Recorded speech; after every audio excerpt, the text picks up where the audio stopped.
A couple of years ago, there was a hashtag rolling around, hashtag worst first dates, and I'll be honest with you, I could get hours of enjoyment out of this. I wanted to share a few of these with you, so check this out. This is an actual first date for this person. My date was complaining about me on Facebook while at the table. I found out because she accidentally tagged me in the post. I mean, I would have to like that and share it. Like, how could you not? Hey, I'm here, right? Like, check this one out. I like this one too. At the end of the night, he leaned in for a kiss, whispering, "Don't be scared if my tooth falls out." Like, are you kidding me? Like, this is quite the charmer, right? Do you go through with that kiss at this point? Or are you just like, no thanks, I'm good. This is my favorite one though, check this out. My mom and I went out for dinner and she surprised me with a blind date. We ate dinner together, the three of us. Like, I think this is cool as long as mom covers the date, it covers the check. You know what I mean? If mom's paying, I'm in. The worst first dates. Now, our concentration today isn't just about the bad dates. We're actually wanting to talk about the first dates that led to a lifetime of dates. And so we've got some people that we've gathered to share their stories with you. Check them out. It was a blind date. Go ahead. Oh, I can't remember. Well, it was, we met through a blind date. Yeah. And then that started us going on other dates with other couples. We did a lot of double dating. We were fixed up by my cousin who was dating his brother. We had a very good time, so we just started dating from then. We were not young. Bert had been in the Army through college. I'd been through college. I was teaching school. And we dated for 3 years before we got married. We just had a great time. I first met my late husband in college, but we were too busy dating each other's roommates at the time to notice. A couple years later, when I was serving at a church in Indiana, he came to make a hospital call there and called to ask me for a tour of the church. Following the tour, he suggested we go out to dinner. But I told him I'd have to take a rain check because my mom had just gotten out of the hospital and I'd promised to take dinner to them that night. He suggested we grab a bucket of KFC and take it over to them to share. So our first unofficial date also became meet the parents. We really met before we were born because his mom and my mom were close. When Ken and I started dating, one of his daughters asked me, said, "How did you and Daddy meet?" And I said, we've actually known each other all of our lives. There was never a day that I didn't know your father. I had been talking to Sarah, and I told her, I said, "You know, Sarah, Ken has been asking me to go out with him." I said, "But we've only had a meal or something like that. It wasn't Nothing serious, even not a real date. And so I said, "But he's real attached to his dog." I said, "Do you think it would be okay if we brought Mark?" And she said, "Oh, sure, bring him." So we stirred up. The first date, we went to church and took Mark. And Sarah took that picture that we showed you. I sat as a young guy in the church, in the back of the church, and I had watched Pat, who was, I think, about 15 or 16 at the time, playing the piano for the church, and I began to think, wow, who is this, But of course, I was the same age as she was, and she was dating people that were older, and so I kind of had to get in line and wait my turn. That's not true. It's true. We didn't actually have a first date. We went to college at the same college. I lived on a farm and he lived in this big city town, and he drove to 3,000 people. He drove to college we came back and forth, and so I rode with him. And we lived within 11 miles of each other. We were about 70 miles from the school. So that gave us a little talking time as we were traveling. And so we really, really got acquainted through riding back and forth from college. We sure did. These are beautiful stories, and I think they're the stories that many of us really want to have for ourselves. But if we're being honest, I think for a lot of us, we'd have to say that somewhere along the line, we started to lose sight of the fun.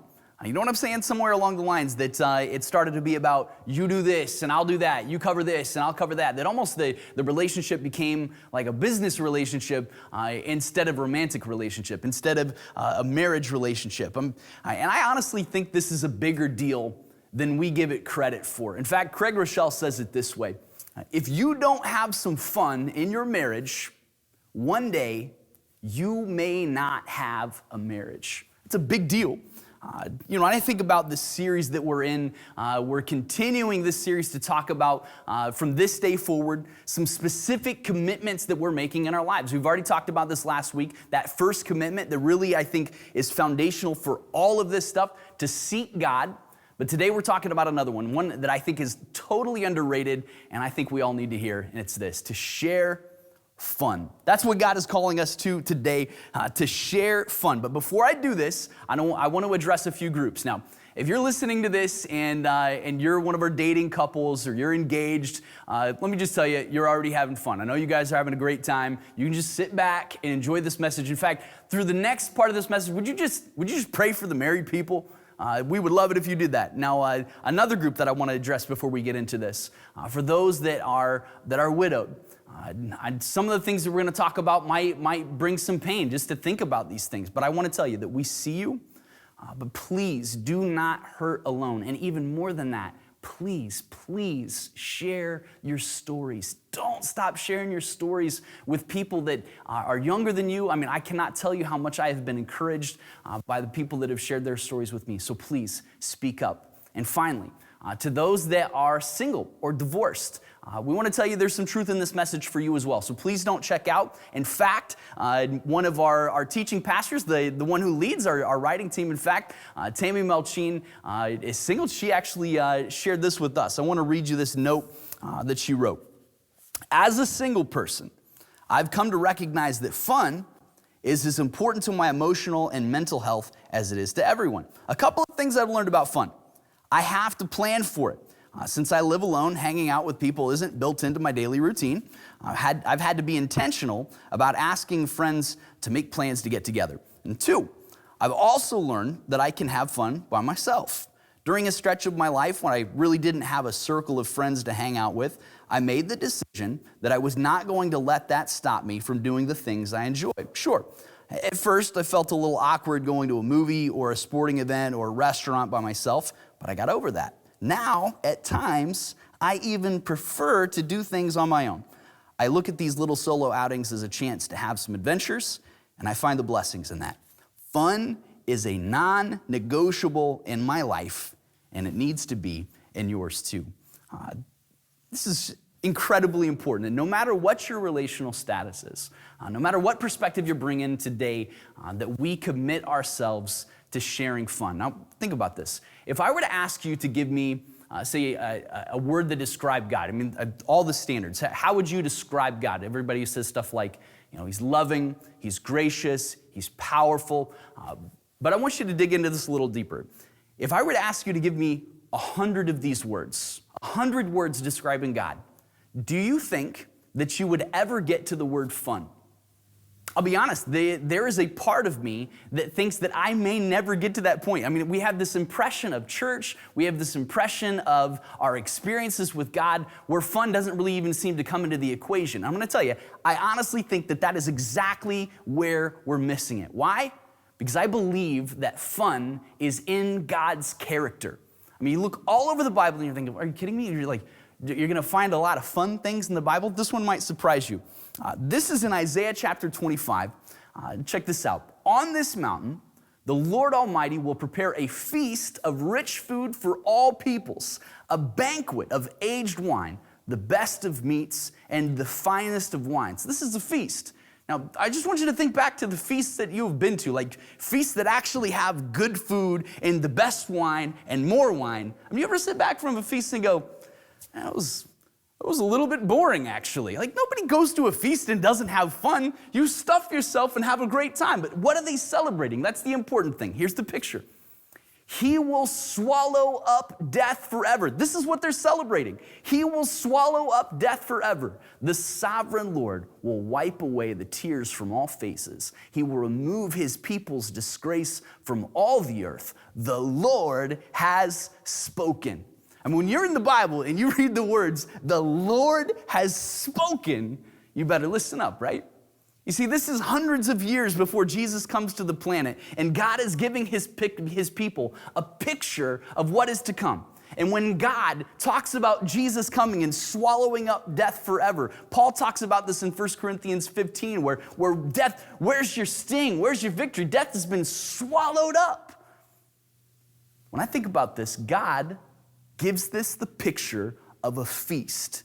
When Jesus comes to this planet, when he makes his promises and rescues us from sin, when he gives us life that is everlasting, the picture that God gives us is a feast.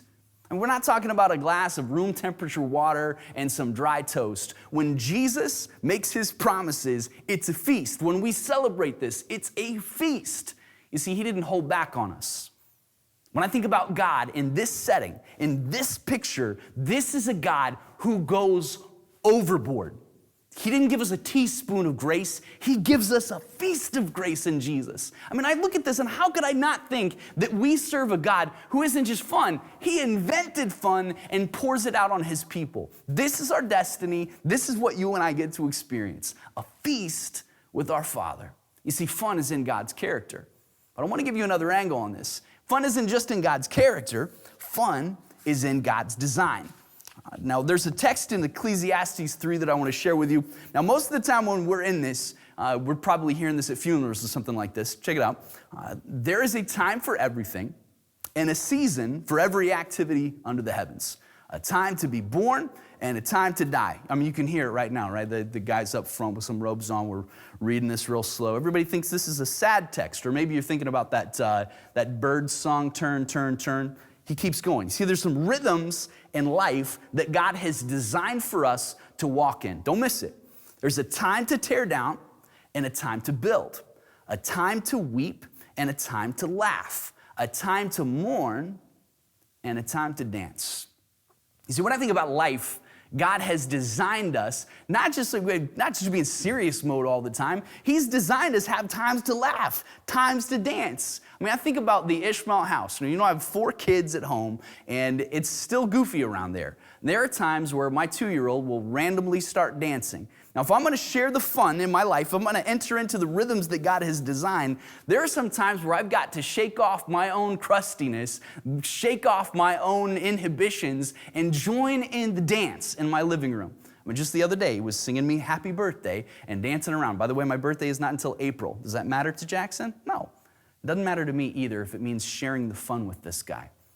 You see, but again, I feel like we could talk about this in the ideal, but it seems to be in the midst of the moment, in the heat of everything, that it is so much harder to do than just to say. Check it out. If you go further in Ecclesiastes, all the way down to Ecclesiastes 9, it says this: enjoy life with your beloved wife during all the days of your fleeting life that God has given you on the earth. Fleeting, some translations read meaningless. That hits a little bit harder. Fleeting, meaningless. This word is literally a Hebrew word, havel. Havel, it means vapor or mist or breath. Now, if you think about vapor, you know, if you could just imagine it, maybe you go outside and it's really cold and you've breathed deeply and you can kind of see it in front of you, or the mist or the fog, something like that. If you try to reach out and grab that, your hand's gonna go right through it. You ever feel like fun is that way sometimes? Like the enjoyment and the joy of your life, that it's something you can see, it's in front of you, but you can't quite get your hands on it. I think God recognizes this, and he's telling us, enjoy your beloved all the days, but understand that your life, it's a mist, it's gonna be hard to grab onto. But you see, there's another element of mist. You ever gotten out in the car early in the morning, and it's somehow in the middle of the night, it's gone from cool to hot, and you can practically drink the air. There's just fog and mist everywhere. You ever driven through something like that? And you can't see 2 inches in front of your car. This is the scariest place to be. And I'll tell you, sometimes My life feels like that. Sometimes I've got this thing that I want to not just grab onto, but I can't see through to get there. See, that's the hevel, that's the mist, that's the meaningless, the fleeting part of my life, and God knows that. When I think about this in my own family, we've been in this crazy mode for the last 12 months. I have a 10-year-old, an 8-year-old, a 6-year-old, and a 2-year-old. And I remember when Brittany and I started dating. We've been married for 15 years.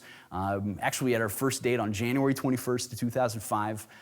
And it was so easy to have fun on dates at that point. You know what I'm saying? Like, we would just be the craziest people in just like sickeningly in love, like just googly-eyed. People would be so upset to watch us. It would be so cheesy to see how much fun the two of us were having, just sitting there, staring at each other and having dinner. It's disgusting, I know, it's ridiculous.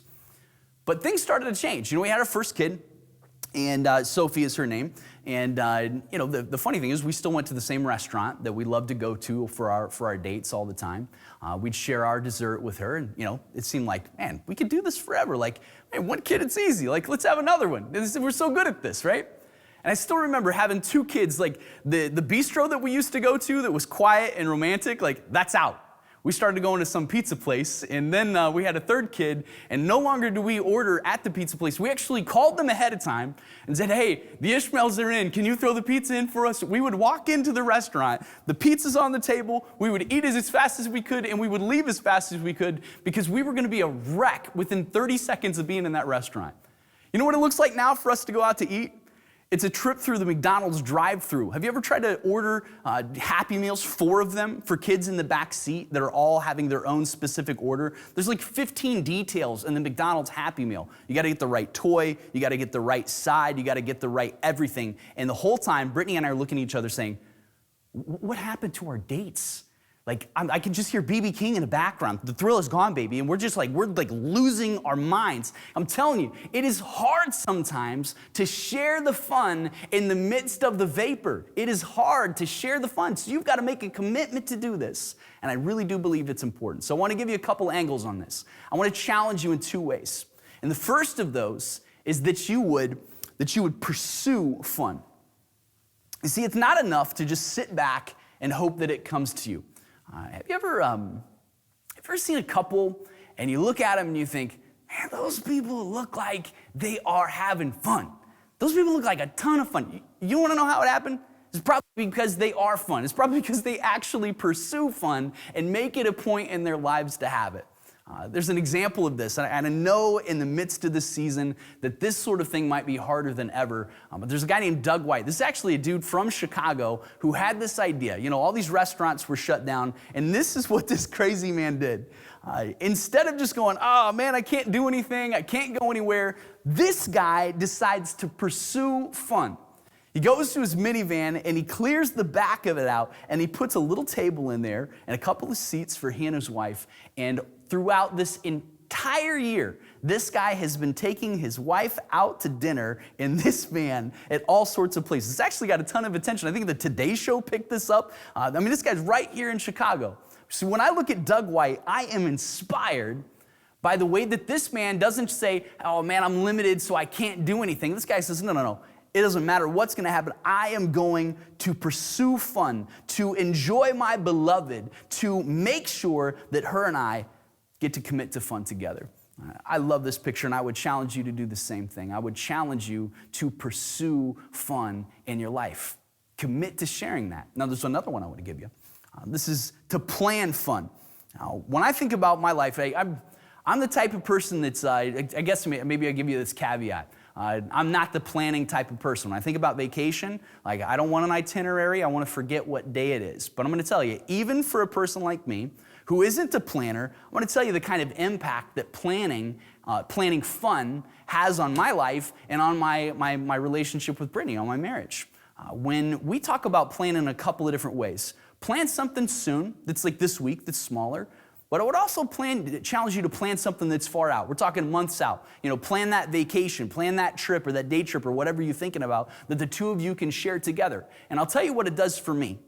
When her and I are able to plan fun, man, my demeanor, my eyes, they kind of come up to the horizon a little bit where, the day-to-day would kind of have me hunkered down and looking down at my feet. When I get to look ahead and know that there is a day in my future where my wife and I are going to get to have some fun together, to plan for this, it lifts me up in a big way. I would encourage you to do that. Plan fun. But there's a way that I would encourage you to do this that I probably am the worst about. And maybe to give you an idea what this looks like, I want to show you the love languages. Maybe you heard of these, the 5 love languages. I'll even just read them out to you real quick. They're words of affirmation, receiving gifts, acts of service, physical touch, and quality time. Now, here's why I bring this up. The point of these things is to understand your spouse's love language so that you can communicate to them in their love language. So if your spouse's love language is words of affirmation, you should probably be speaking words of affirmation into them. Do you understand what I'm saying? Receiving gifts, acts of service, physical touch, quality time. It's not just about your own love language, it's about theirs. And I think this counts for fun as well. I'll give you an example of this in my life. I am famous in our relationship for like buying things for us, which is total nonsense, like for me, and acting like it's for us. That I would plan fun and think that the gifts that I would be receiving are actually like, hey, Britt, you're gonna love this so much, when the whole time, I'm like, I'm not buying a video game so that she'll enjoy it. Like, there's no way I can sell that to her. I'm buying it so that I can enjoy it. It's so important that when you talk about sharing fun with each other, think first about what that other person would want to do. You see, my hope would be that in your relationship, that the battle that you would have would be constantly stumbling over each other to put the other person first, constantly stumbling over each other to try to make sure that the other person gets their way. Because I'm telling you, it is so essential that we be a people that pursue fun and plan fun, that we commit to sharing fun, because it's an essential part of our relationships. It's an essential commitment for us. Again, I want to remind you what Craig Rochelle said. If you don't have some fun in your marriage, one day you may not have a marriage. You see, when I think about these couples that have been married for 40, 50, 60 years, I have to think that somewhere along the line, they've had some fun. Somewhere along the line, they have committed to sharing fun with each other. You can hear it for yourself. We both like to play golf. I'm not very good at it anymore. Never was that great, but we like to fish. I like to fish, and we love to play cards. Yeah, I still can't believe the first time we were fishing with some friends on a boat, and it was a beautiful lake, and we started catching these little bass. And Pat had not really fished before that, or didn't care for it. And pretty soon I looked at her and I said, "Are you having fun?" And she said, "Yeah, I think this is fun." Well, believe it or not, now she'll put the worm on the hook and whatever needs to be done and take the fish off. And she's a genuine fishing thing. person. Well, we do things together. We play cards. When Pat and Earl come over, we play. We have a good card game. We enjoy family coming over. Yeah. That's a big thing in our lives. The problems don't seem as big. It's mainly companionship, I guess. Yes. Yeah. Doing things together. Over the years, as things got difficult, finances were tight, health issues became a problem, there was a simple little family song that we came back to. And one of us would start it and the rest of the family would chime in. It goes something like this. I'm yours, Lord, everything I've got, everything I am, everything I'm not. Yours, Lord, guide me now and see, so that I can be completely yours. Ken is just really easy. He's easy to live with. Yeah, because I say yes all the time. No, you don't say yes all the time. Just do everything she tells me to do.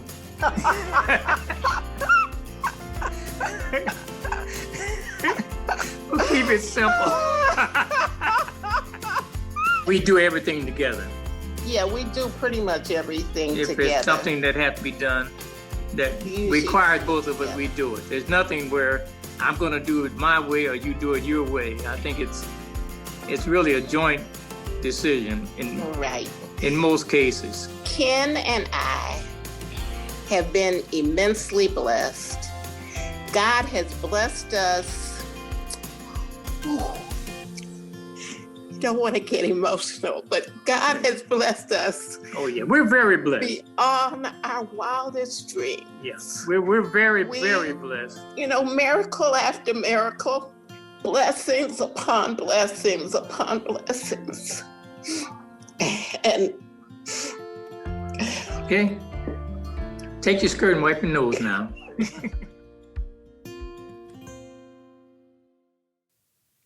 I want you to think about something with me. Of all the ways that God could illustrate his love for us, you know what he says? Jesus' bride is the church.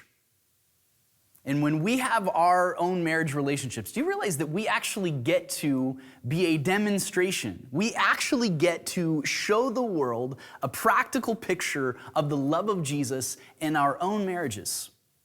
I mean, how wild is this? I mean, if we don't have a God who isn't fun, if God isn't fun at all, why in the world would he give such an incredible and beautiful way to demonstrate who he is? And I'll tell you, to you couples, this very well might be the most important thing that you do in your entire lives. To show the world who Jesus is by the way that you love your spouse. So can I charge you just one more time? Enjoy your beloved. Whether you're married, whether you're single, no matter what your story is, would you enjoy the beloved people around you? Would you commit to sharing fun so that the world might see some signs of life on this planet? Commit to share fun, and people are actually going to see a picture of God that might surprise them.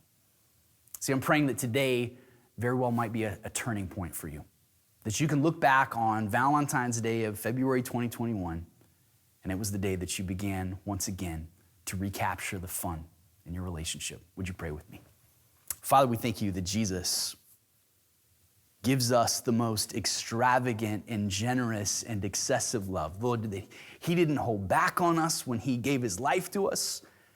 The Lord, he's the one who gives us life to the fullest extent. And Father, I pray that would actually be evident, that full life in full joy, that enjoying our beloved wouldn't just be something we talk about. It wouldn't just be something that we aspire to, but that we would be a people that actually get to experience the exhilaration of being in relationship with you, Father God. May we be a people who overflow in sharing fun. And Father, may it be evidence of the joy that is in us as a people redeemed and changed by the love of Jesus. We thank you for him. We pray this in his name. Amen.